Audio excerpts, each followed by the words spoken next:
तो आज हम लोग क्लास 7 का प्रश्नावली 4.1 को सॉल्यूशन करेंगे। इससे पहले जितना भी क्वेश्चन हम लोग सॉल्यूशन कर चुके हैं पिछले वीडियो में। तो पहला नंबर क्वेश्चन में बोल रहा है उचित कथन से रिक्त स्थानों को पूरा कीजिए, खाली स्थान को भरना है। -5/8 खाली स्थान परिमेय संख्या है, यानी भरना है परिमेय संख्या। कौन सा परिमेय संख्या है, धनात्मक है कि ऋणात्मक है? तो ये हमारा -5 है और -8, तो माइनस माइनस प्लस हो गया, तो ये हमारा धनात्मक हो गया। तो यहाँ हमारा होगा धनात्मक। -5/8 -5/-8 धनात्मक परिमेय संख्या है। अब बोला है संख्या रेखा में 0 के डैश और -1/2 अंकित होता है। देखिए इधर बताता हूँ, ये हो गया हमारा संख्या रेखा, यहाँ हो गया हमारा 0, ये हमारा हो गया 1 और ये हो गया हमारा 2, इधर हो गया -1, ये हो गया हमारा -2।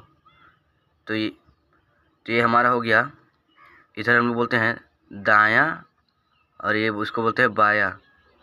तो ऊपर में देखिए हमारा -1/2 है, तो -1 हमारे इधर है, तो हमारे यहाँ क्या हो जाएगा, बाएं की ओर है, तो हमारे यहाँ लिख देंगे बाएं। उम्मीद है बच्चों आप लोग समझ में आएगा। थर्ड नंबर देखते हैं, -1 का मानक रूप डैश है, मतलब इसका मानक रूप लिखना है। -1 का मानक रूप जैसे देखिए 15/3 है, तो 3×5 = 15। मानक रूप उसे बोलेंगे जिसका न्यूनतम रूप, जिसका सार गुणनखंड होता है। जैसे 3 के पहाड़ा 15 भी आता है, 3 के पहाड़ा 3 भी आता है, इसी तरह। तो 1 के पहाड़ा 1 किस में आता है, खुद ही में 1/1, तो इसका मानक रूप क्या होगा, यहाँ -1 है, तो 1 आता है, तो यहाँ उसका मानक रूप होगा 1, -1 खुद होगा। यहाँ 1 भी लिख सकते हैं, लेकिन माइनस से होगा, माइनस तो सिर्फ -1 में ही आएगा। यदि P Q का सार गुणनखंड M है, तो P/Q इक्वल टू कितना होगा, देखिए P/Q, तो यहाँ हम लोग को दर्शाया गया है P और Q का सार गुणनखंड M है, तो Q इक्वल टू माइनस, यहाँ डिवाइड था, Q डिवाइडेड M है, तो यहाँ भी होगा P/M। 4 नंबर देखते हैं,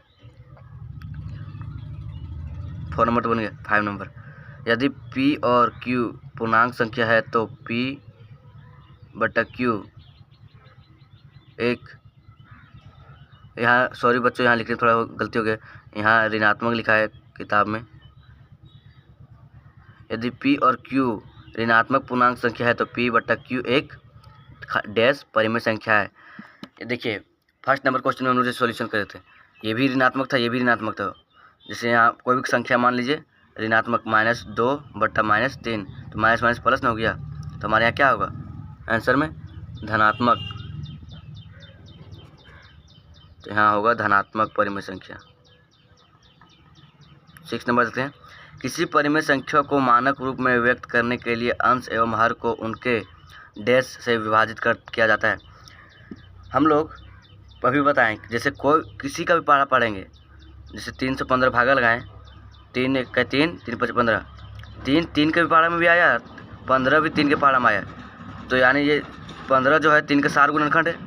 तो यहाँ हम लोग सार गुणनखंड से ही विभाजित करते हैं, जिसका सार गुणनखंड हो। तो यहाँ क्या लिखेंगे, सार गुणनखंड। क्वेश्चन नंबर 2 को देखते हैं बच्चों। क्वेश्चन नंबर 2 बोल रहा है निम्नलिखित परिमेय संख्या के बीच 3 परिमेय संख्या लिखिए। मतलब ये जो -2 और 5 के बीच में 3 परिमेय संख्या लिखने बोल रहा है, इन दोनों के बीच में। तो ये तो बहुत ईजी है, जैसे यहाँ -2 है, उसके बाद क्या होता है -1, फिर 0, फिर 1, फिर 2, फिर 3, ये 4, 5, यहाँ तो बहुत सारा 3, लेकिन कोई भी लिखेंगे 3। अब ये नहीं कि आंसर में आप आंसर के अनुसार ही लिख पाएंगे, आंसर कुछ भी होगा, हम लोग इतना में से 3 कोई लिखेंगे। तो लिखते हैं यहाँ -2 और 5 के बीच 3 परिमेय संख्या इक्वल टू लिखते हैं, और यहाँ लिख देते हैं, को भी लिख देते हैं -1, 0, 2, इतना ही लिखते हैं, हो गया 3। कोई भी लिख सकते हैं अपना आप से, अपने से। अब ये नहीं कि अब आंसर में कुछ और है, आप यहाँ कुछ और लिखें। अब 3 आप कोई भी लिख सकते, बोले ना 3 कोई भी, ये नहीं कि आंसर सेम हो। लेकिन ये तो इस तरह बन गया, आगे क्या है, आगे तो बट्टा में है। जैसे देखिए अभी नहीं समझ आया होगा, जैसे यहाँ लिखे 1/2 और 3/2। 1/2 और 3/2 के बीच में क्या संख्या आता है, 2/2। तो यहाँ तो 1 है और हम लोग को लिखना 3 है। तो इस कंडीशन में क्या करेंगे, इस कंडीशन में हम लोग अप्लाई करेंगे गुना करने का। जैसे यहाँ 3/2 इधर भी लिख देते हैं। अब इसको जिससे गुना करेंगे, ऐसा संख्या से गुना करेंगे जिसका हर दोनों तरफ बराबर हो।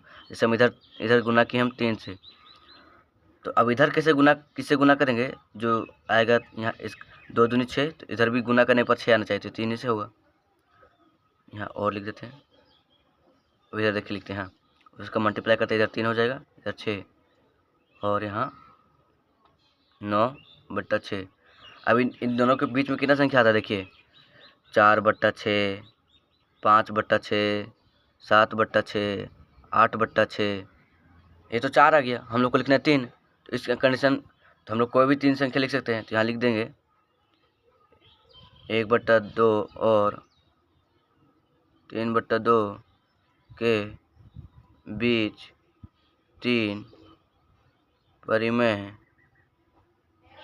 संख्या, कोई भी लिख देते हैं, 4/6, 5/6, 8/6, जो कि मेरा आंसर। थर्ड नंबर क्वेश्चन देखते हैं। थर्ड नंबर भी इसी तरह है, सॉल्यूशन करेंगे।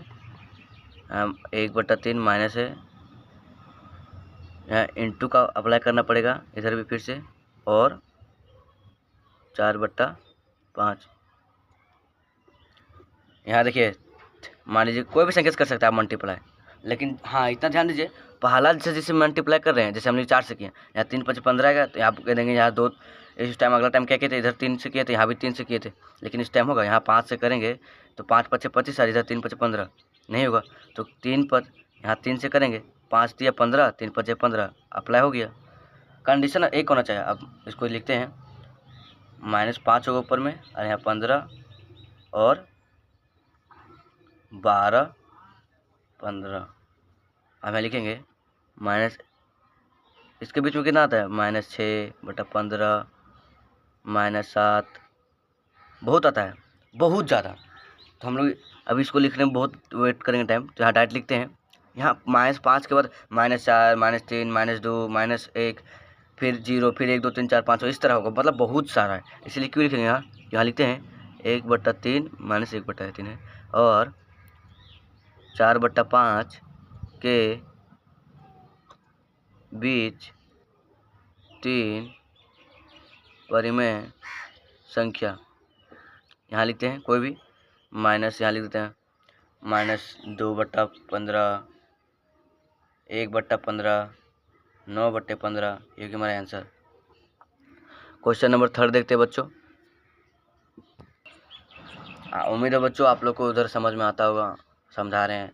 अब हम लोग आ चुके हैं क्वेश्चन नंबर 3 में। क्वेश्चन नंबर 3 भी बहुत ईजी है बच्चों, ज़्यादा कुछ नहीं बोला है।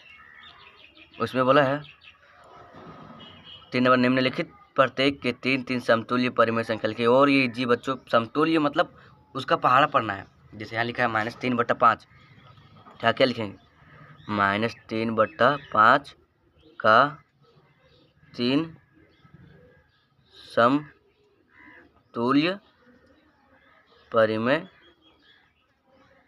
संख्या। इसे डैश देते हैं। अब 3 बार बोला है, 3 को लिखना है, तो यहाँ 3, इसको क्या करना है, 3 का पहाड़ा पढ़ना है 3 बार। जैसे यहाँ 3 है, 3 इकाई 3 होता है, 3 दूनी 6, 5 दूनी 10, यहाँ माइनस है तो माइनस लगाते चलिएगा।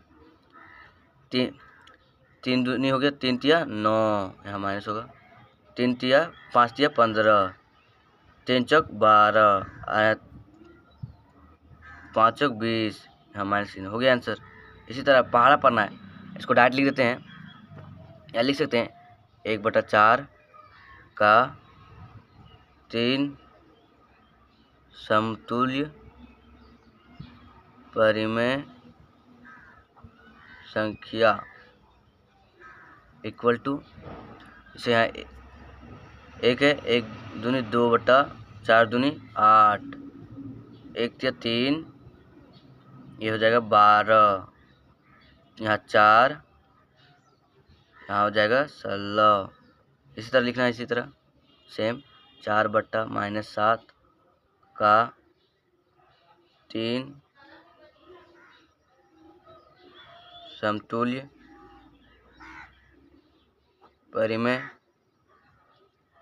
संख्या इक्वल टू क्या होगा, 4 इकाई 4 हो, 4 दूनी 8, 7 दूनी 14, 4 तिया 12, 7 तिया 21, 4 चौक 16, 7 चौक 28। लेकिन यहाँ माइनस का चिन्ह होगा, माइनस को कभी नीचे नहीं लिखा जाता, ये ऊपर में चला जाएगा, ऊपर में सब माइनस, तो यहाँ कुछ माइनस का चिन्ह नहीं होगा, हट जाएगा।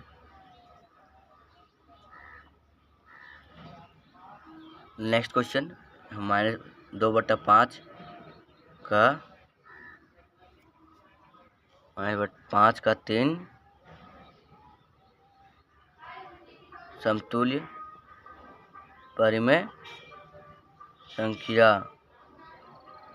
यहाँ क्या होगा, 2 का 2 होता, 2 दूनी 4, 5 दूनी 10, 2 तिया 6, 5 तिया 15, 2 चक 8, 5 चक 20। क्योंकि हमारा आंसर बच्चों आप लोग को उम्मीद है समझ में आता होगा।